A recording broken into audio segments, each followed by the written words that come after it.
You're inside the press box.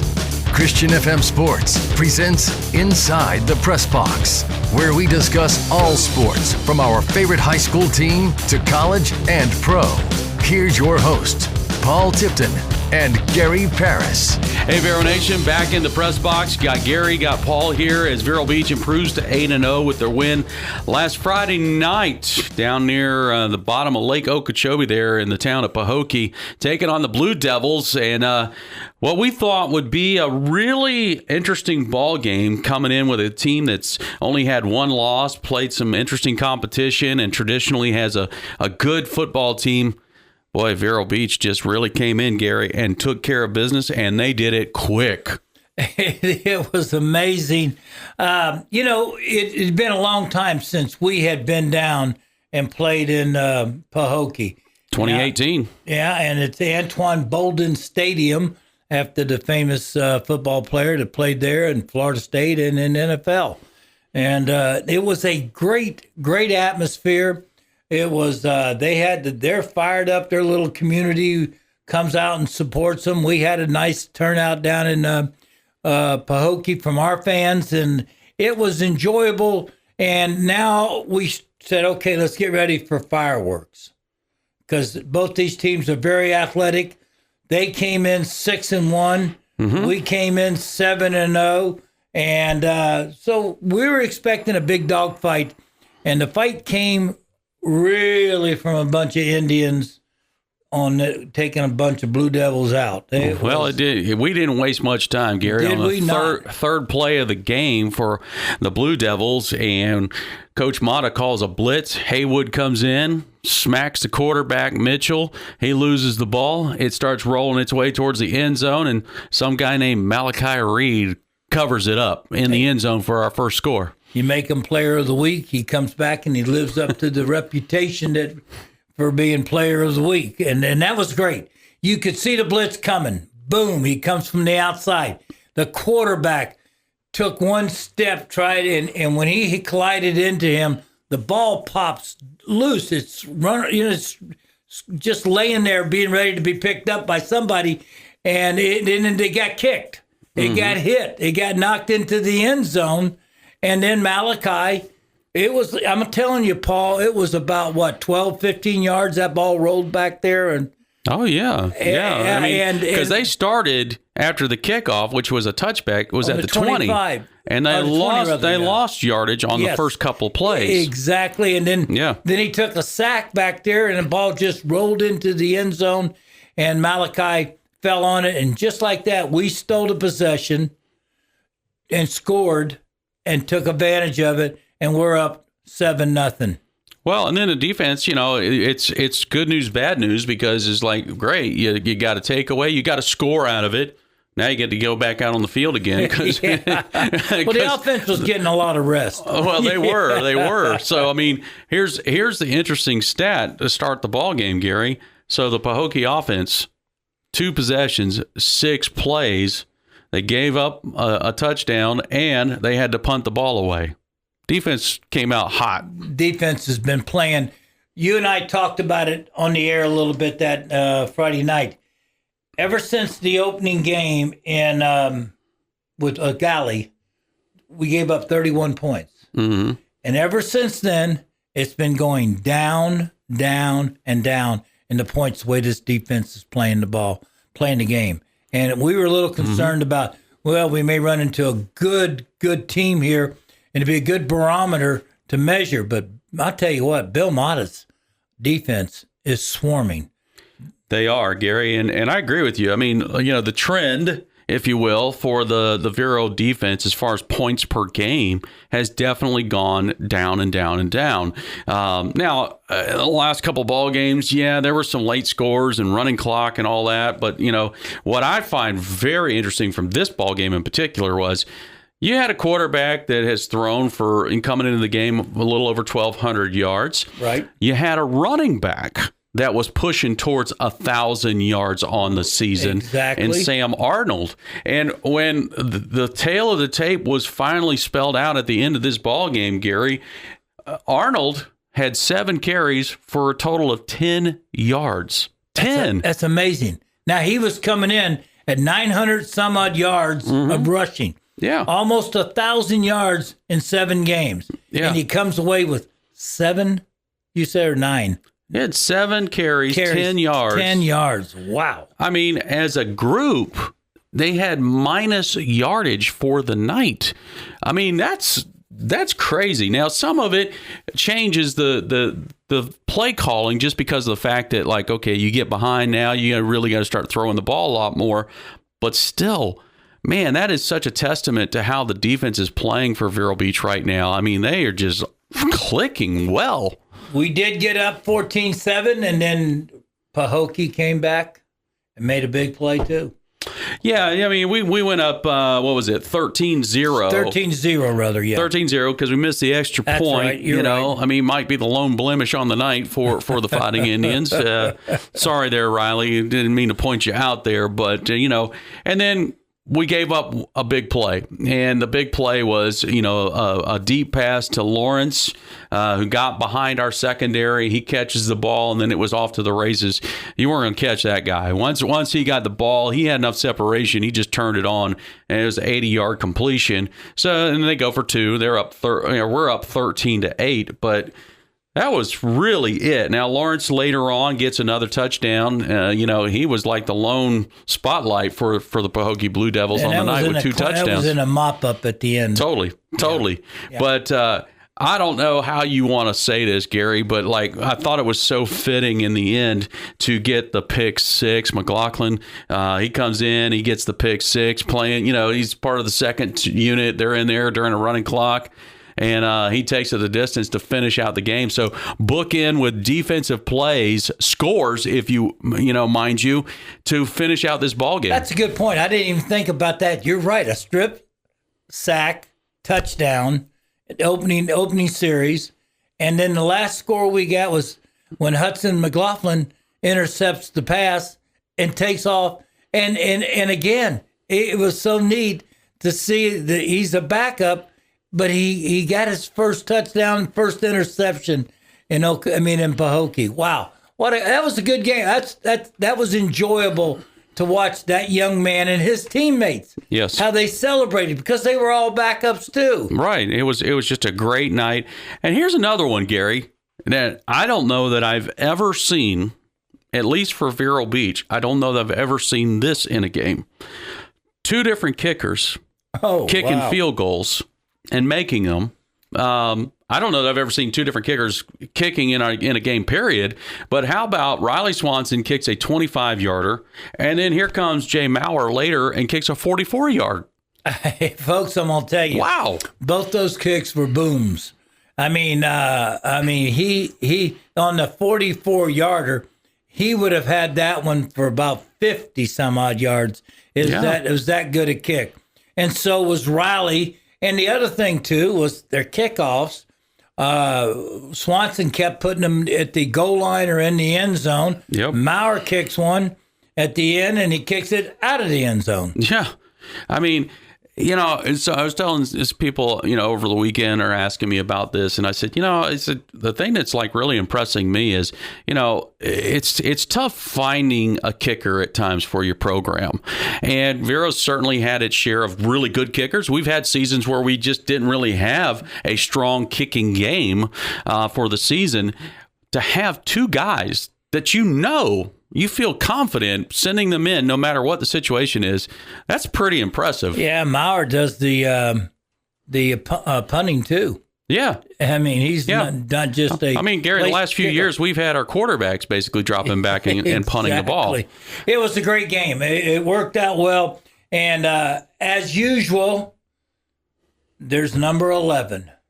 Oh, my goodness. The number 11, folks, E.J. White, has been, to me, in 8 through 8 games, has been the greatest and the biggest surprise I could have ever imagined. Not because he's not athletic-wise, but his performance-wise.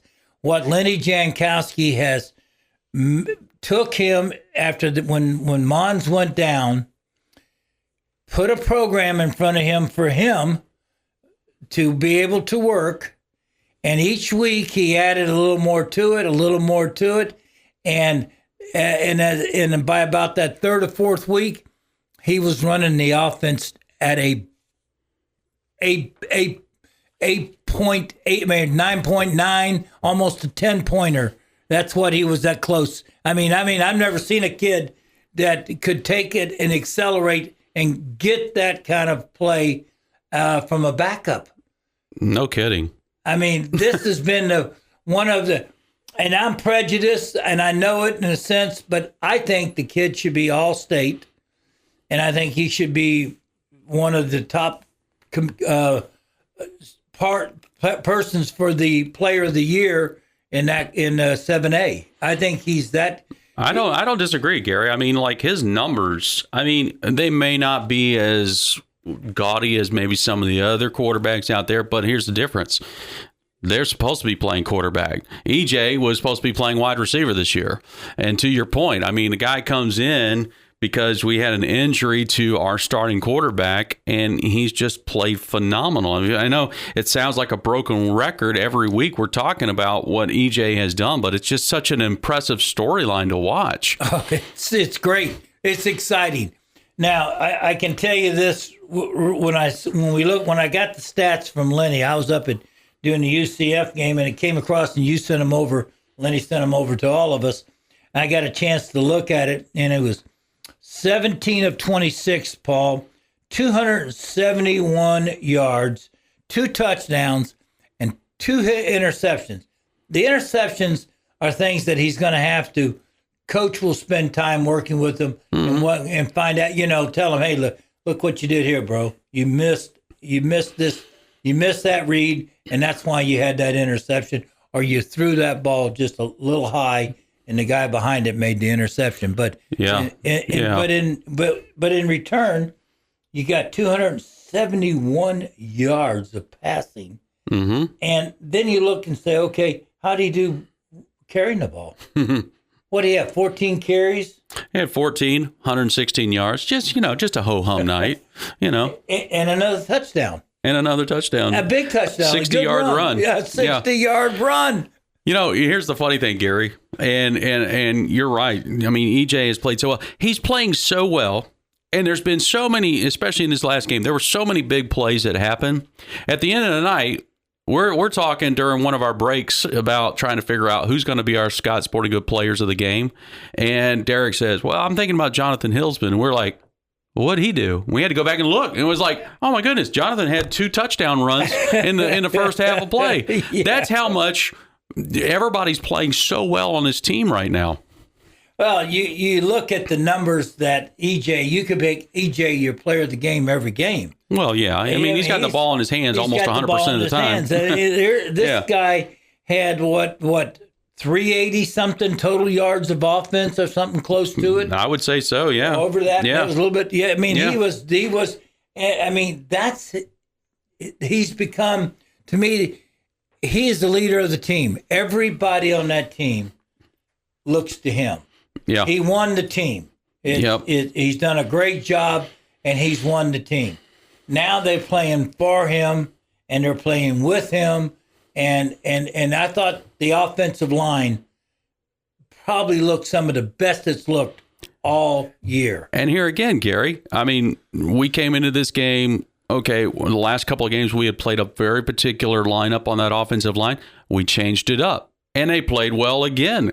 I mean, it's just it's becoming a plug and play scenario. Kids, you got kids coming back healthy. Yeah. The Mason brothers are back. Mm-hmm. Then they got a chance to play at the guard position. And Quentin Dames is doing a good job at a guard position. Yep. You got Champ going back to his right tackle position. Yeah. And Romeo Vargas back to his left tackle. Yes. And you got Big Corbin in the middle. Mm-hmm. That's what we started with. Right. Yeah. So, I mean, I think it's time, Gary, as we're now at this part of the season, and not just because we beat Pahokee, but I think looking at the full body of work now of these 8 wins that Vero Beach has, I think it's finally time to appreciate not only the team that we have, but to say, this team is for real. This team's for real. Oh, it is. And again, how well balanced it is. I believe again, 8 different receivers caught passes. Right. 8 different receivers caught passes. So you can't leave out your tight end. Come on now, talk about your boy Bobby Burbick.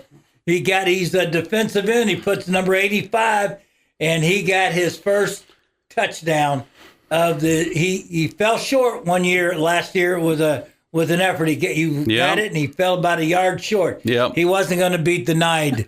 Bobby did a great job, man. I love it. Mm-hmm. Not only can the kid play defensive end, but he's got the hands and the speed to play tight end too. 1 catch, 6 yards, 1 touchdown. That's good stuff there. But yeah, Gary, I mean, it's like it's finally time to start thinking about in terms of Vero Beach. And look, there's a long ways to go to get to a state championship. There's still a long ways to go. And I'm not trying to get the cart before the horse here, but I think we got to give credit where credit is due. Vero Beach has faced 8 different opponents, 9 if you count Miami Norland as our preseason game. They have not lost to any of them. I think it's time to recognize that this team has got something going for it. Now, who knows what can happen in a few weeks down the road when we get to the playoffs. But one thing we do know is right now, Vero Beach is playing very well. This is a real team. It is. And they got a chance now. They got a district opponent coming up in Treasure Coast. And it's a game you don't take lightly, even though they're struggling. They're struggling, Gary. They lost the other night to Centennial, and that game was still going on by the before we got off the air. We couldn't, we didn't know for sure what the outcome of that game was going to be. But Centennial ended up winning that game 8-6 the other night. Well, with that win, Vero Beach now has locked in. They've now won the district. It doesn't matter the outcome of this coming game this Friday night. Not to as far as the district title is concerned. Now, the outcome does matter to the guys playing the game. Sure. But right now, Vero Beach now has won the district title. They've got that secured, which means they've got their playoff ticket punched. That's definitely, those goals have been achieved now. They can check that off the list and go, okay, all right. Now, if you're Treasure Coast, what's your motivation going into this game, Gary? I think your motivation is, can we beat Vero? Beat Vero. They haven't lost a game. Let's put a blemish on the record. Yeah, we lost 8-6 the other night against Centennial, who's 4-4. Mm-hmm. Come on, guys, we only gave up 8 points. The motivation, it's at home, and they're going to be wanting to play and wanting to win this game. And without a doubt, I mean, and that's got to be your motivation going in this, because this is their last game of the year. This is it. They don't have another game scheduled after this. This is their final finale, if you will, for the season. So they can put all their eggs in one basket here this week, Gary. And Coach Jankowski is going to do his darndest to keep the Fighting Indians motivated. Don't look at this record. Don't look at our record. Don't look at anything else other than the fact you got an opponent in front of you. You got to beat them. It's simple as that. As a Tennessee, sometimes when you look at a team and you've just won your 8th game of the season, you're 8-0, and you've kind of been, the only close game really was Central. And if you look back and mm-hmm. play, it was the closest game. Well, Buchholz was pretty close. Well, Buchholz, yeah, I forgot. That's right.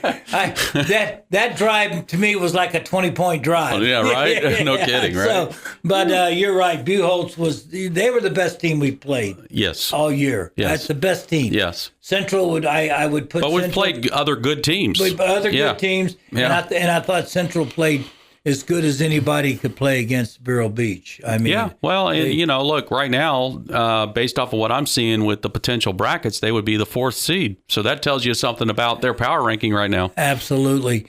And so getting back to Treasure Coast got nothing. This is it, the last game. And I think you're going to see a team that's motivated. They're going to get up, and I think Lenny will have his team ready. Offensively, Bill Mata will have the defensive ready. And I'll tell you what, you're playing Treasure Coast down there. There's something about the idea that we've played Treasure Coast over the few years. The last couple of years they've been down.